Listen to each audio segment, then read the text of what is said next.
Cordial saludo, estimada tutora y compañeras. Es un gusto para mí darles la bienvenida a este conversatorio.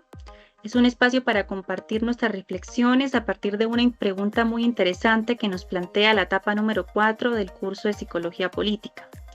Somos las estudiantes Daisy Berrío, Catherine García, Laura Meneses, Paola Prada y quien les habla, Cristal Andrea Lindarte. En esta etapa número 4 del curso vamos a hablar de los métodos y metodologías. Y se nos plantea una pregunta muy interesante a responder, y es de qué manera el análisis crítico del discurso contribuye a mostrar elementos ideológicos políticos dominantes en los discursos sociales. Esta charla es un espacio que nos permite dialogar y también saber sobre el lenguaje, que no solamente es algo neutral, sino que está profundamente atravesado por el poder, las ideologías y a su vez también por las formas de dominación o resistencia. Vamos a escuchar distintas perspectivas partiendo desde las lecturas claves que nos propone la actividad y también de experiencias sociales concretas en este ejercicio académico. Doy paso a una de mis compañeras para conocer su postura frente a este interrogante. Gracias, compañera Cristal. Quiero iniciar este conversatorio compartiendo algo que me pareció muy importante de las lecturas, y es acerca de que el lenguaje no es una sola forma de comunicarnos, sino una práctica social. El autor Fairclough, 1992, nos menciona que hablar es escuchar. Cuando usamos ciertas expresiones, también estamos transmitiendo formas de pensar la realidad, ideas que muchas veces reflejan intereses ideológicos. Para citar un ejemplo, cuando el discurso público se habla de esfuerzo personal como explicación para el éxito, se oculta la desigualdad estructural. De esta forma, el análisis crítico del discurso nos ayuda a detectar esas ideas que se presentan como neutrales, pero que en realidad licita el orden social. De esta forma, para mí, el análisis del crítico del discurso es una herramienta política muy poderosa que nos permite ver el trasfondo de lo que normalmente se da por hecho. Gracias. Súper interesante lo que menciona mi compañera. Yo quiero traer el caso de los medios de comunicación. Para Ben Dyke, 2005, quien lo explica muy bien, refiere de la siguiente forma: los medios no solo informan, también forman opinión y refuerzan ideología.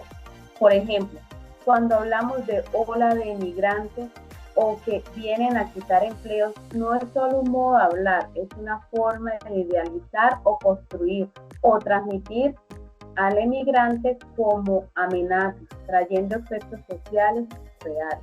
Entonces, el análisis crítico del discurso ayuda a mostrar cómo se seleccionan ciertas palabras, voces, cómo se incluye o se excluye, qué imágenes se repiten para incitar miedo o rechazo. Es decir, el análisis crítico del discurso permite ver cómo esos discursos operan como herramientas de control social, aunque parezcan informales.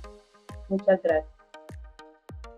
Totalmente de acuerdo. Y en esa línea yo quisiera hablar de cómo se dan estos discursos desde lo institucional. Por ejemplo, en el sistema educativo se habla mucho de calidad, de mérito, de buen desempeño, pero como dice Sticher, esos términos vienen cargados de ideología. En realidad se está formando un tipo de sujeto competitivo, obediente, individualista, y cuando se habla del fracaso escolar muchas veces se le atribuye al estudiante, no al contexto. Entonces, el análisis crítico del discurso nos ayuda a desmontar esas ideas que se naturalizan y se repiten sin cuestionar. A veces pensamos que estamos hablando de cosas neutras y en realidad estamos reproduciendo a la desigualdad. Muy importante lo mencionado por mi compañera Laura. También quiero agregar que el análisis crítico del discurso también sirve para ver lo contrario, cómo desde los márgenes también se construye el discurso que resiste. Por su parte, Wodak, 2003, nos habla de cómo el lenguaje también puede ser una herramienta para transformar. Un ejemplo claro de esto es cuando una organización se nombra como familia o techo seguro, lo que significa que está resignificando conceptos desde una lógica de afecto y comunidad, en oposición al abandono institucional. En este ejemplo nos evidenciamos cómo estos discursos no solo responden a una necesidad simbólica, sino que también disputan sentidos. El análisis crítico del discurso permite leer todas aquellas prácticas discursivas como formas activas de construir ciudadanía, identidad y dignidad desde abajo. Esto también es político. Están usando el lenguaje para justamente crear pertenencia, dignidad y contradecir lo que la sociedad muchas veces les niega. El análisis crítico del discurso también nos permite identificar cómo esas formas de hablar son formas de luchar y poder construir alternativas.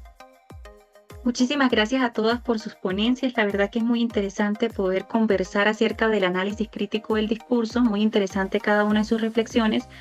Lo que queda claro es que ese análisis crítico del discurso nos permite mirar el lenguaje con otros ojos, con otra mirada. No se trata solo de lo que se dice, sino también de lo que se reproduce a través de ese discurso o lo que se oculta en lo que decimos. Podemos decir que vimos cómo los medios, las instituciones, las escuelas o incluso esos movimientos sociales utilizan el lenguaje para sostener o cuestionar esas estructuras que ya están establecidas en el poder. Y como decimos al inicio, el análisis crítico del discurso nos da herramientas para poder desnaturalizar esas verdades que parecen obvias, pero que en realidad son ideologías que están estructuralmente ya codificadas y establecidas por los constructos sociales. Como estudiantes de psicología política, esto nos invita a ser más conscientes de nuestras palabras, de lo que promovemos con ellas, qué hacemos con ellas y del potencial que pueden tener para poder generar un proceso de transformación social. En definitiva, ¿qué podemos decir? Que el análisis crítico del discurso nos enseña a escuchar de otra manera, a leer entre líneas y reconocer detrás de cada discurso que siempre hay una postura ideológica. Como futuras psicólogas y psicólogos, este enfoque nos invita a preguntarnos constantemente qué estoy diciendo con mis palabras, qué discursos estoy repitiendo y desde qué lugar quiero hablar.